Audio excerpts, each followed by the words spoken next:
A história do Metronome, ela é bastante curiosa, ainda que a banda tenha sido fundada em 1999, quando o Joseph Month, que é o membro fundador, tinha apenas 17 anos e vivia numa cidadezinha muito pequena chamada Totnes, ao sul da Inglaterra. O primeiro álbum da banda ele só veio ali em 2006, 7 anos depois, que é o Pip Pine. Nessa época, Rick, você já chegou a ouvir esse disco ou foi só depois que você foi ter contato com a banda? Eu acho que eu fui ter contato com a banda como um todo, conhecer um pouco da discografia e tudo mais. Eu acho que em 2009, a partir do show do Terra. O Terra, aquele festival do Terra, você lembra? Planeta Terra? Sim. No Play Center. Maravilhoso. Pra mim, até hoje, o melhor festival de todos os tempos. Eu também, eu acho que eu também acho. É um festival num parque de diversões. Nada pode ser melhor do que isso. Enquanto você tá esperando uma banda e outra, você vai nos brinquedos, era fantástico. E eu fiz amigos ali, eu conheci gente que eu levei pra minha vida. E eu conheci a banda nesse momento, acho que foi em 2009. E a partir daí, comecei a investigar a história, assim, sabe? Tive acesso a esse primeiro álbum. Na época, eu acho que nem tinha, né? Spotify, Ardio, né? Aquelas plataformas. Então, era baixando MP3. Do Orkut, MP3zão, blog. Sim. E nesse processo, assim, ele que era um cara mega apaixonado por música eletrônica, ele ouvia muito o FX Twin, ele cresceu ali nos anos 90, então ele pegou o boom dessa cena eletrônica britânica, ele curtia LFO, ele curtia Kraftwerk, ele curtia Talking Heads, e ele decidiu nesse processo brincar um pouco com o antigo computador do pai dele, que era um modelo G3. Eu tentei pesquisar para ver se era um G3 da Apple ou se era a terceira geração de computadores, não ficou muito claro. Eu imagino que para trabalhar com música eletrônica deveria ser aquele modelinho antigo da Apple mesmo, o G3. Eu não sei se nem é a versão colorida. Eu acho que era um Apple, né? Porque era o PowerPC G3, mas não dá para saber muito bem qual modelo mesmo. Tem até um notebook que também usa esse modelo, né? Esse processador. Era um computador antigo do pai dele, assim, ele começou a cutucar e falar, vou mexer aqui, vou testar sintetizador, formatinho MIDI, fazer uns beatzinho torto aqui. Ele tinha circulado por uma série de outras bandas também, bandas pequenas, todas fracassadas, como ele mesmo diz. E aí, depois de lançar o Pipe Pain, ele começa a ter bastante destaque com o lançamento do Night Out, que é o disco de 2008, que foi o que você teve o primeiro contato, provavelmente. Foi, exatamente. Foi o que eles tocaram nesse festival. Eu acho que nem tocaram coisas do Pip Pine, né, que é o primeiro álbum. Eu era totalmente focado no Night Out, que era o álbum deles ali, que tinha acabado de ser lançado. Eu vou confessar pra você, eu não gosto desse disco. Sério? Eu achei ele muito ruim, assim. Já tentei algumas vezes. Os dois primeiros discos do Metronome não me pegam de jeito nenhum. Eles são meio nerds, né? São discos meio nicho, assim, porque eles têm uma linguagem muito própria. Eu acho que, assim, você vai vendo um DNA ali que tá sendo desenvolvido, né? O Joseph Mal tem um estilo muito próprio, muito focado nesses equipamentos lo-fi, sintetizadores antigos, né? Mas, assim, tem uma pegada ali bem tortinha, esquisitinha. E ele vai colocando, aos pouquinhos, ele vai colocando elementos mais mainstream ali, e eu acho que é justamente onde a gente chega no English Riviera, que eu acho que é um encontro entre essas duas coisas, né? Ele consegue tornar mais acessível essa linguagem dele, né? Perfeito. Lançado em abril de 2011, esse trabalho que meio que catapultou o Metronome, não apenas para além da cena, ele já era muito conhecido na cena britânica, a NME adorava o trabalho deles, mas com o lançamento do The English Riviera em 2011, eles ganham o mundo, eles se transformam em um fenômenozinho de música indie, de indie pop, e junto com ele tem o Oscar Cash, que é o cara que cuida de sintetizador e guitarra também, ele tem a Anna Pryor, que até hoje é parceira de banda, todos eles são parceiros de banda até hoje, assim, o que é muito curioso, ela que cuidava dos sintetizadores, da guitarra e também da bateria, e tem o Lugbenga Delecan, que era o baixista da banda também, e ele decidiu se inspirar no estilo de vida britânico no verão e dessas regiões litorâneas ali do sul de Londres, que é um pouco ali abaixo de onde que ele morava, são esses lugares onde você tem iates, pessoas de alta classe que vão lá para aproveitar o verão, esse curto período de verão, de sol quente que você tem na Inglaterra, e ele decidiu transportar um pouco disso, tanto para a estética, que ele vai trazer nos vídeos, no jeito que ele se apresentava nos palcos, mas principalmente pela sonoridade, que é emulando de alguma forma esse pop ultra melódico dos anos 60 e 70, essa coisa de Beach Boys, só que com esse refinamentinho um pouco mais eletrônico. Você lembra quando foi a primeira vez que você ouviu esse disco? Como foi o impacto pra você? Eu acho que eu me lembro de ver O clipe de The Look. The Look, que foi, eu acho que o primeiro, né? O primeiro single do álbum. E eu acho que o primeiro clipe que eles lançaram, que tinha aquela gaivotinha, aquela corridinha dos carrinhos bate-bate, aquele fundo branco, né? Com aquela animação stop motion. E ali eu acho que já foi esse momento de uau, o que eles estão tentando fazer aqui, né? Tipo, tem algo muito legal aqui. Tem uma coisa assim, tipo, de não se levar muito a sério, que é justamente um clipe muito engraçadinho, meio bobinho, tem esses personagens, tem uma historinha ali rolando. Mas ao mesmo tempo tem um tom melancólico e tem uma coisa... Sim. É algo assim que dá pra você dançar, mas você vai dançar meio que chorando sozinho, sabe?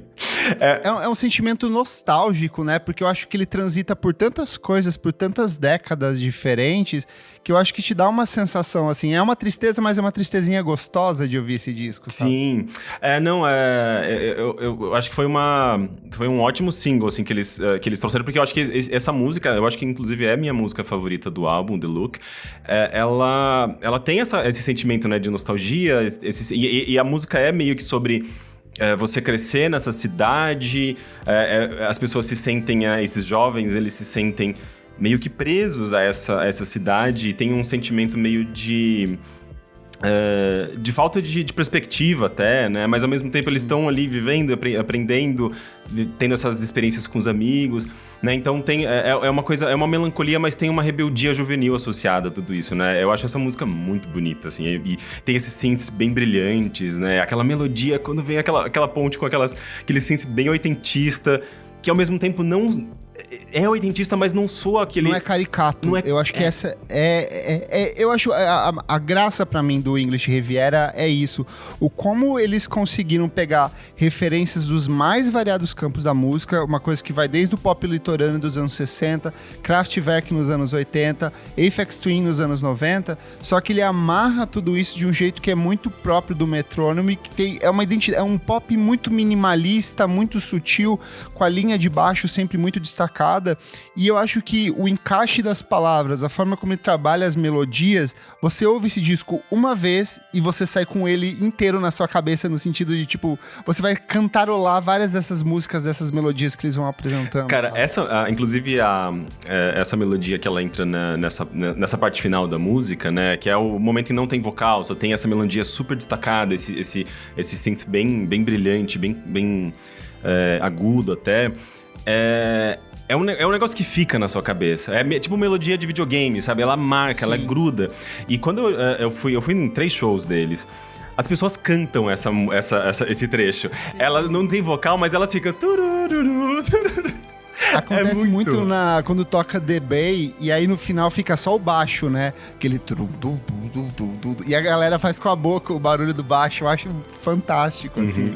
É pra você ver como são partes da música que se destacam e as pessoas se associam, elas se vinculam, né? Tipo, elas encontram um elo ali com aquela melodia, com aquele componente, né? É muito legal. Eu acho engraçado, assim, que a primeira vez que eu ouvi ele foi, obviamente, logo que ele saiu, assim, foi o primeiro ano que eu tava, de fato, cobrindo tudo que tava saindo de música, sabe? E aí, em 2011, tinha muita coisa boa acontecendo. Tinha, sei lá, tinha Bon Iver, tinha Adele, tinha M83, tinha muita coisa, James Blake, St. Vincent, muita coisa boa rolando. E o Metronome surge com esse disco que é meio que uma antítese de tudo que tava rolando, porque ele ele segue um pouco ali na trilha do que o DXX havia feito em 2009 com o primeiro álbum de estúdio, que é a famigerada Invasão Silenciosa, que é o que abrange, vai do DXX ao James Blake, e o Metronome incorpora um pouco disso, só que eu acho que diferente de todas essas bandas britânicas que seguiam por um caminho de um soul, de um pop minimalista, eles faziam uma coisa totalmente radiante, assim, é um som que te acolhe, ele é bonito, ele é gostoso, e ele meio que te transporta, e aí vem pra mim a principal faixa do disco, que talvez seja The Bay pra mim, porque ela é sobre isso, é uma música sobre um não lugar, mas que referencia todos eles, sabe?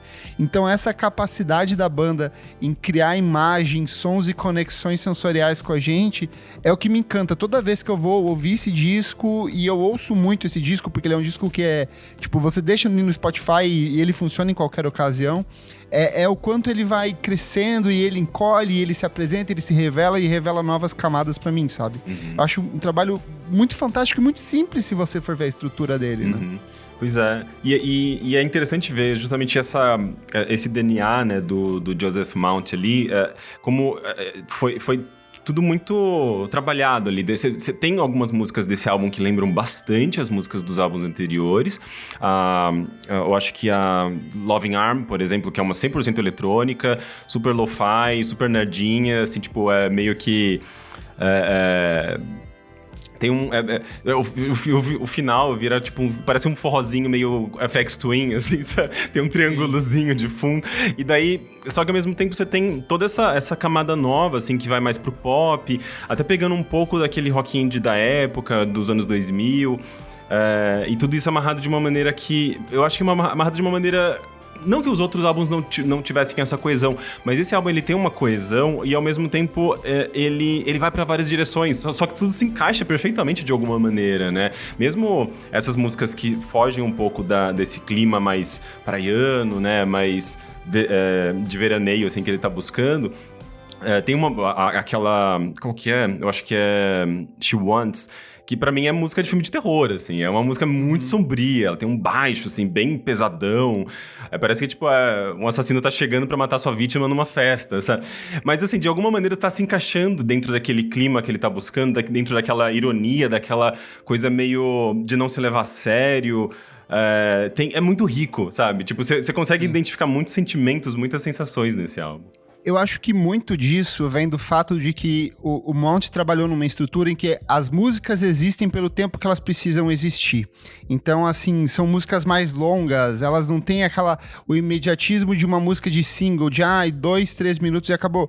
Não, às vezes a música acabou, mas ela ainda não acabou, porque a linha de baixo vai seguindo, o sintetizador vai seguindo, o vocal, a harmonia de voz vai seguindo.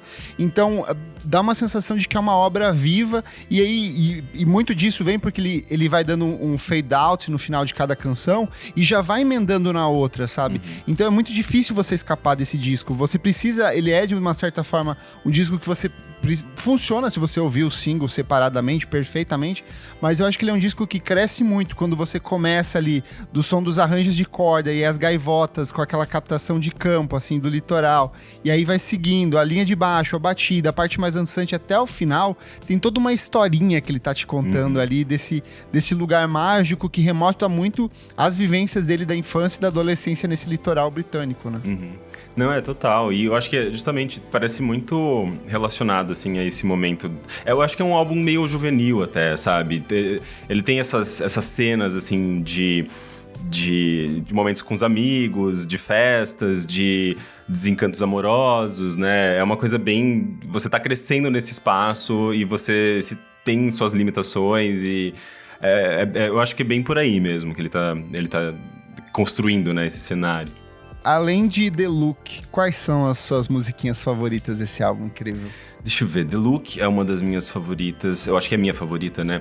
A própria Loving Arm que eu mencionei, eu gosto bastante, embora eu acho que ela talvez seja a menos gostada desse álbum, porque eu acho que ela justamente é a que mais foge um pouco, assim, do estilo das outras.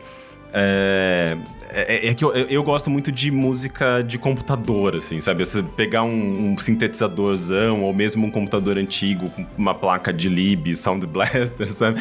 Aqueles são bem lo-fi, assim, eu gosto disso, dessa coisa meio retrô. E essa Loving Arm é totalmente isso, assim, é um som muito de música eletrônica retrô, assim, muito uma brincadeira, uma experimentação dele ali com equipamentos, mas tem justamente esse DNA do Joseph Mount, assim, de explorar timbre, textura, essa coisa meio distorcida, criar meio que uma atmosfera ali que vai te envolvendo, assim, é uma coisa super...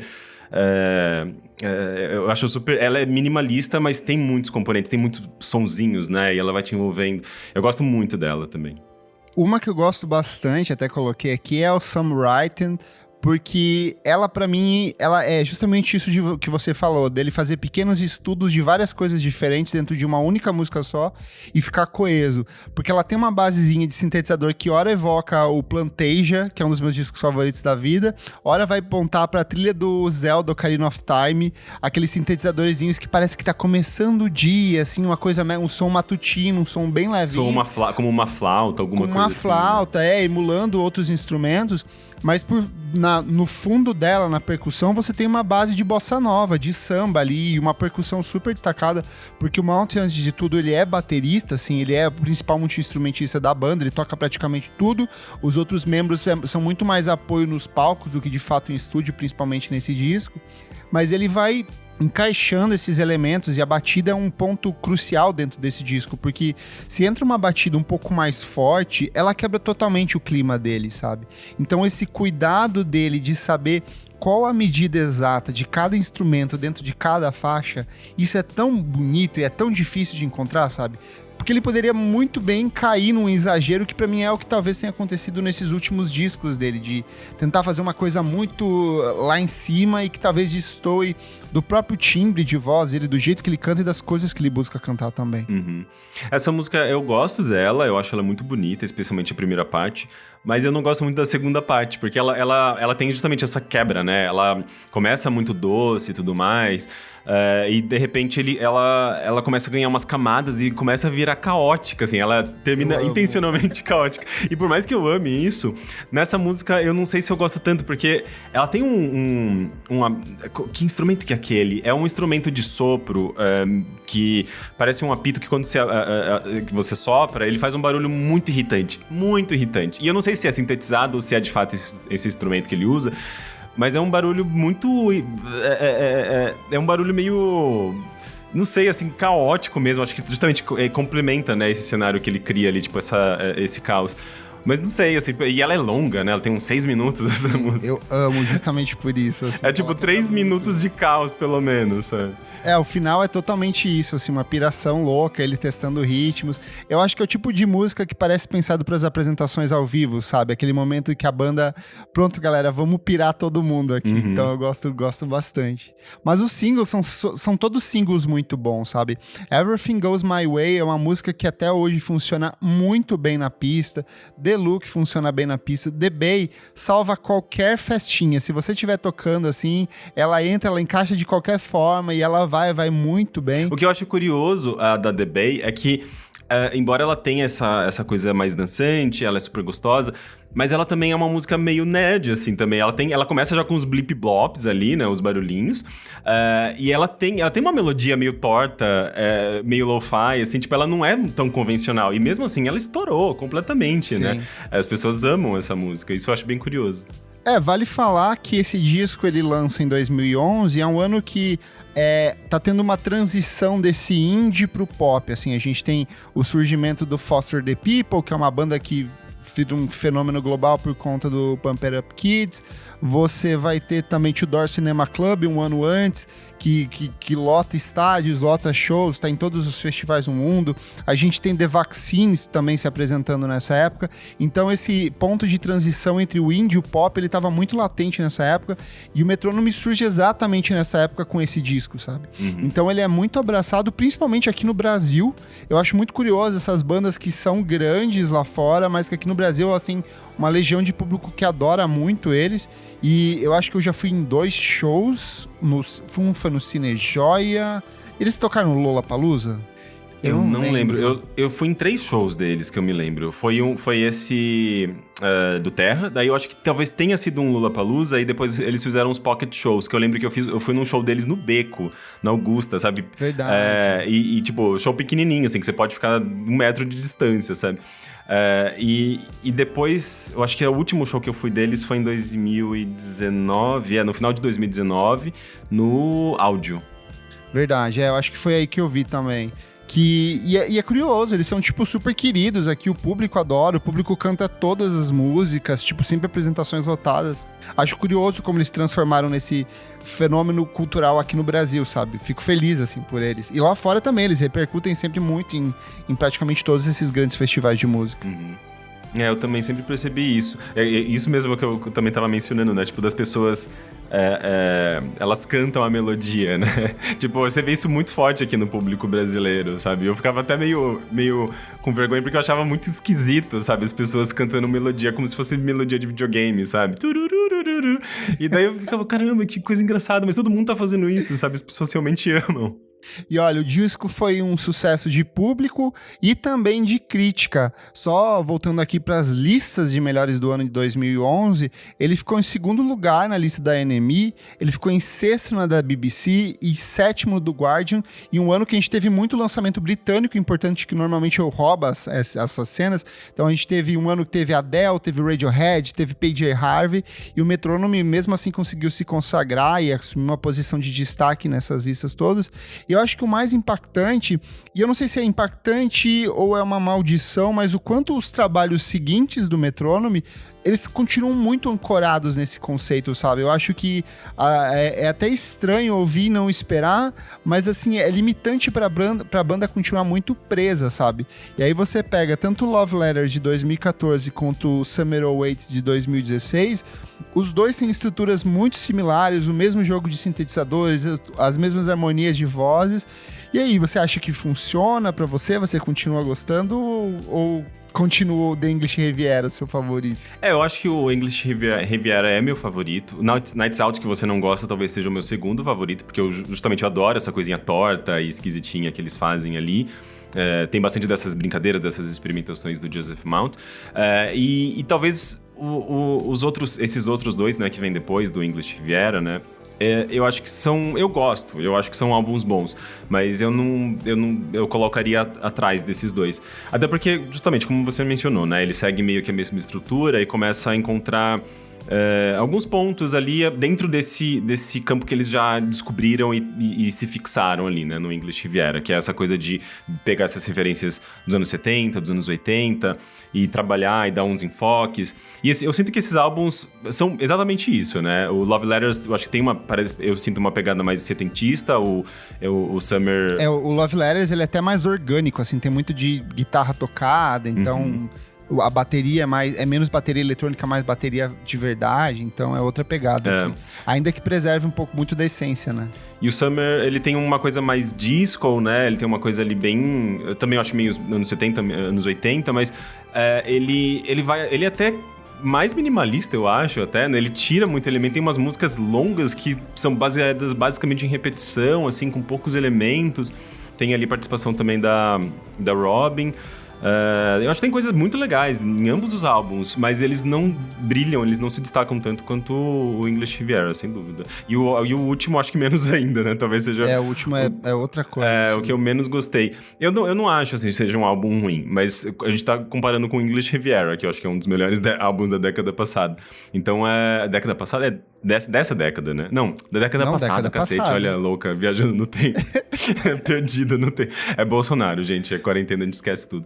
Então, mas eu acho que... E esse último álbum, inclusive, é curioso, assim, ele vai até um pouco pra aquele rock indie, né, dos anos 2000.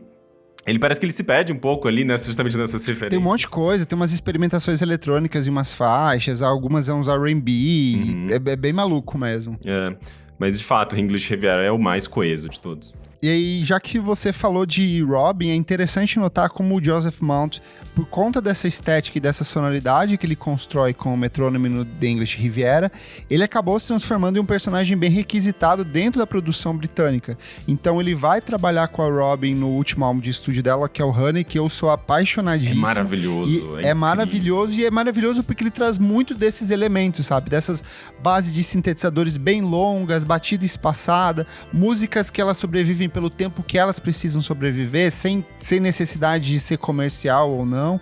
E também teve no álbum mais recente da Jessie Ware, What's Your Pleasure, em que ele também atua como coprodutor em algumas das faixas, e vários outros. E eu sinto que muitos artistas que vão por essa vibe meio 70s, meio vibe minimalista, tentam copiar de alguma forma o som do Metronome. Então é interessante ver como esse disco, que não é, sei lá, ele não é gigante como outros discos que saíram ali em 2011, mas eu acho que ele é um trabalho que ele trouxe marcas bastante expressivas, né? Né, sem dúvida alguma. Eu mesmo ouvindo o álbum da Robyn, né, o Honey, eu consigo às vezes ficar sentindo assim, tipo, isso aqui é dedinho do Joseph Mount, sabe? Você vai, eu acho que sentindo um pouco dessa influência, mesmo da estrutura, dos timbres que eles usam. E especialmente assim, quando eu sinto que tem uma coisinha meio nerd ali por trás, sabe? Tipo, parece que tem um dedinho Destaca ali metrônomo. muito que é ele, né? E é curioso que eu sinto isso também um pouco no... Sabe Junior Boys? Que Sim, gosto bastante. Eles são muito bons. E eu esqueci o nome do... E é bem nerd também. Então. E é a mesma coisa que eu sinto, assim, tipo, meio que... Você tem uma pegada ali também eletrônica, pop, computadores, sintetizadores. E quando ele sai do Junior Boys pra trabalhar com a Jessie Lanza... Você sente também, né, essa vibe. Eu acho muito interessante, assim, quando você faz essas parcerias, quando você tem ali como por trás de um artista, um produtor que você já conhece. Com o Caribou também, um dos produtores trabalha também. É verdade, né? Eles são toda essa galerinha canadense aí. Sim. E daí parece que você tá sentindo, assim, uma coisa sendo espalhada, sabe? Meio que esse componente, ele vai se transmitindo, né? E vai contaminando o trabalho de outras pessoas, assim, mas de uma maneira positiva. E aí você vai criando, né? Assim, tipo, novos estilos ou variações desses estilos. É uma coisa muito orgânica. Eu acho isso muito bonito, sabe? E é muito legal ver que o Joseph Mount tem esse impacto também na música, sabe? Vamos pras notas, Rick? Vamos. Notas e considerações finais aí. Fique à vontade pra você defender esse disco que eu sei que você gosta muito.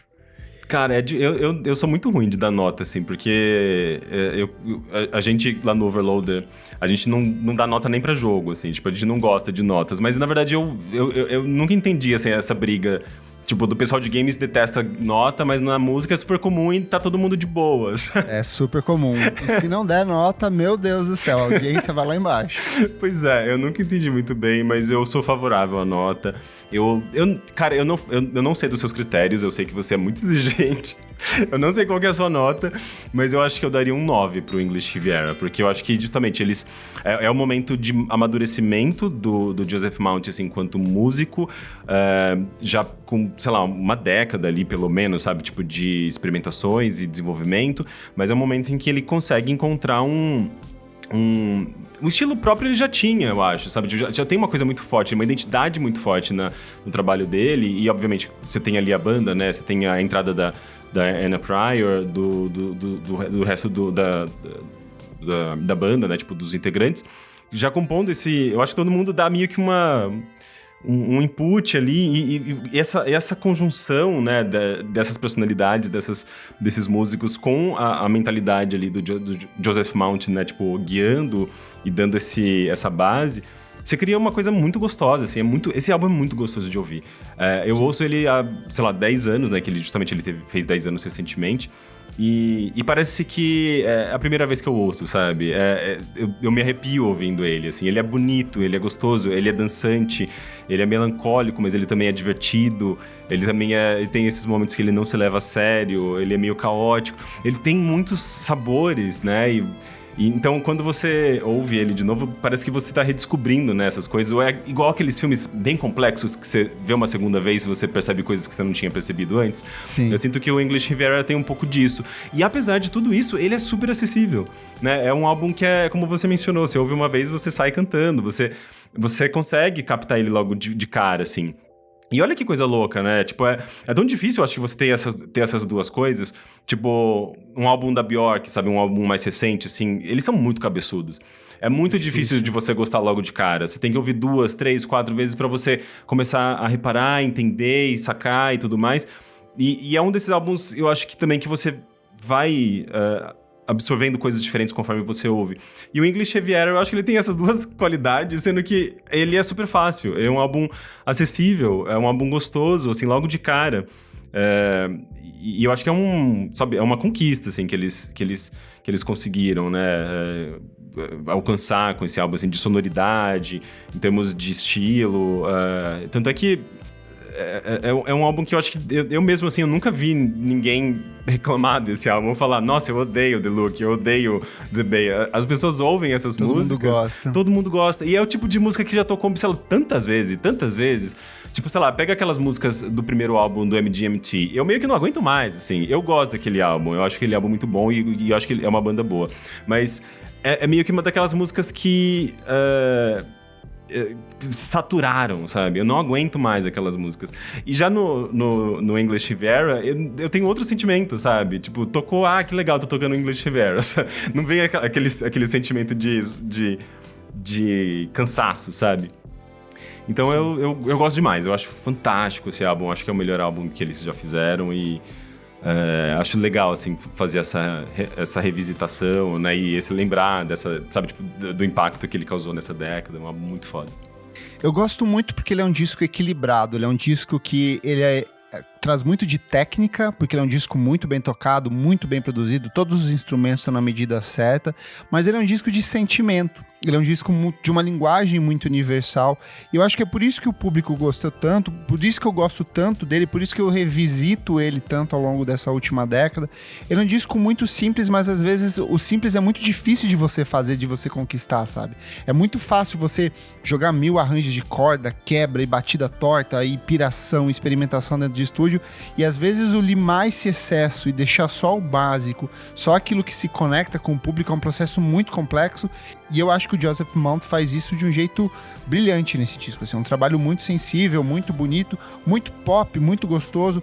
Eu não acho que ele vai mudar a sua vida de maneira nenhuma, mas eu acho que sua vida vai ficar um pouco melhor se você ouvir esse disco. Mais colorida, sabe? Né? Pelo menos. Muito mais colorida, muito mais divertida, muito mais veranil, mais gostosa. É um disco de sensações muito bonitas.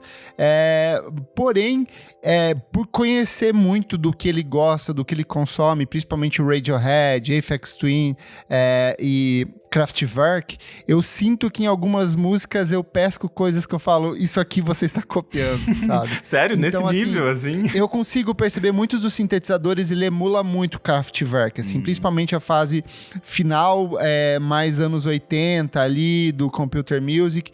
Eu sinto que ele emula muito o jeito de tocar, mesmo as melodias de voz. Às vezes a voz, ela não é robótica, mas são fragmentos de vozes que funcionam como um loopzinho.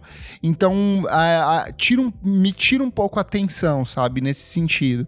Mas, de qualquer forma, eu acho que ele é um disco 8.5. Eu acho um disco excelente, assim, muito gostoso. Ele é cravejado de hits. Metronome me acompanhou muito nas discotecagens ao longo da vida, assim, me tirou de enrascadas de tipo, putz, a pista tá morna, eu preciso tocar alguma coisa. Joga Metronome que vai dar aquela animada na galera. Pois é, não, isso é demais.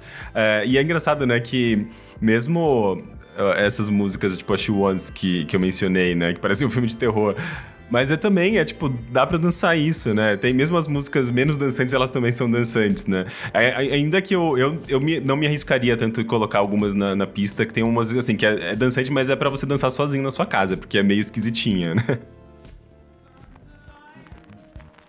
O Clássicos VFSM é um projeto paralelo do podcast Vamos Falar Sobre Música.